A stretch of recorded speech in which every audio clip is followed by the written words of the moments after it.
est l'autorité au-dessus de ta puissance. Et une autorité ne se bafoue pas. Par ta façon de parler à un homme, ta façon de le dénigrer, ta façon de lui répondre, les mots que tu utilises, les postures que tu prends quand il te parle, comment tu le regardes, comment tu le traites devant tes amis, devant ta famille, ça peut l'emmener à être encore plus amoureux ou ça peut l'emmener à ne plus être amoureux et donc à te tromper. L'homme n'a pas besoin d'une rebelle dans sa maison. Il n'a pas besoin d'une insoumise dans sa maison. Parce que s'il voulait la confrontation, certainement il serait mis en couple avec un homme. Parce qu'au moins, ça fait... Voilà, c'est la même chose. L'homme voudrait l'inverse de ce qu'il est. Et si tu ne peux pas être complémentaire à ton homme, c'est compliqué. D'accord? Il faut que tu saches, chérie, que tu peux dire à un homme, tu es un con dans le lit, il va te faire un câlin. Mais si tu lui dis la même chose devant ses potes, il va te casser la figure. Et il a raison.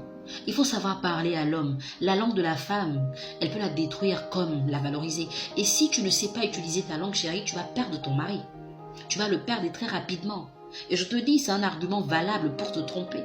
Parce que l'homme qui se sent ridicule, écoutez, on parle toujours de la violence faite aux femmes, mais on parle rarement de la violence faite aux hommes, parce que cette violence, elle est verbale. C'est vrai qu'elle ne laisse pas des traces sur le corps, mais elle laisse des traces sur l'âme et dans le cœur. Et ça, c'est encore plus difficile à soigner.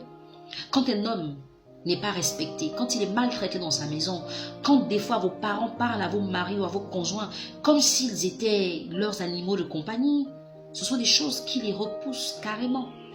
Et puis je veux comprendre, cette vague d'insoumission dans les couples, elle est due à quoi? Peut-être parce qu'on parle aujourd'hui d'égalité des sexes.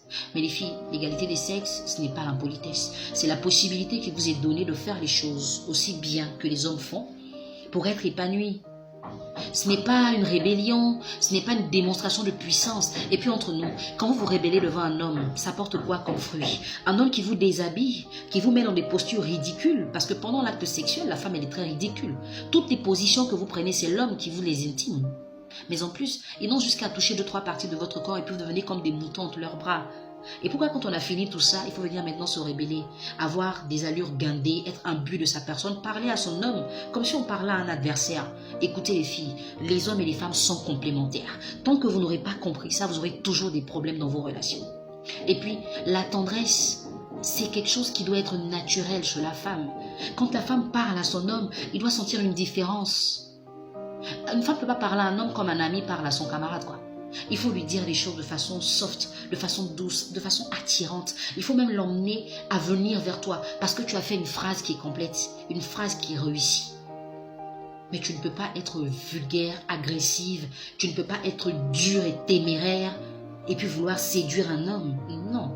Et puis l'égoïsme, à un moment, il faut arrêter. Parce que nous les femmes, nous sommes trop égoïstes. L'homme va tout faire pour nous. La seule chose qu'il ne fera pas, on dira tu n'as jamais rien fait.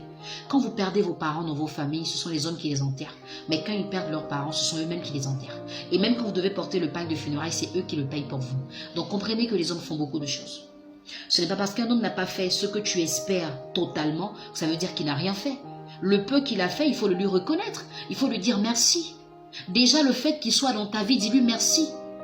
Dis-lui merci d'être l'homme qui te fait vibrer, l'homme qui te donne du sourire, du bonheur. Il faut le lui dire. Parce que très souvent, on ne leur dit rien. Et ils sont là comme ça, un peu comme des moutons. Ils nous suivent. On dit je veux ça, ils donnent, je veux ça, ils donnent, je veux ça. Mais les seules choses qu'ils nous demandent, nous ne sommes pas capables de donner. La soumission. La soumission, c'est difficile. Ma chérie, je ne sais pas ce que tes amis te racontent au quartier. Je ne sais pas ce que les gens te font croire. Je ne sais pas qu'est-ce que tu vois sur Internet ou dans les films.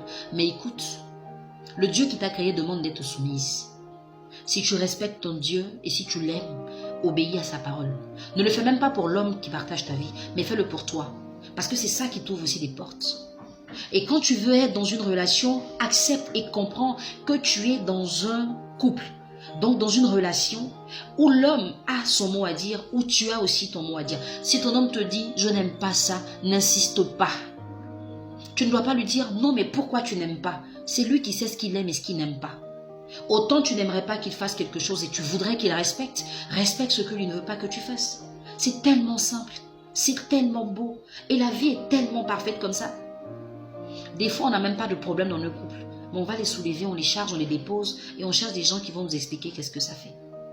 S'il vous plaît les filles, apprenez à respecter les hommes parce qu'ils sont nombreux à ne pas être mis en valeur, à ne pas être honorés. Et ça, ce n'est pas bon. On ne fait pas ça.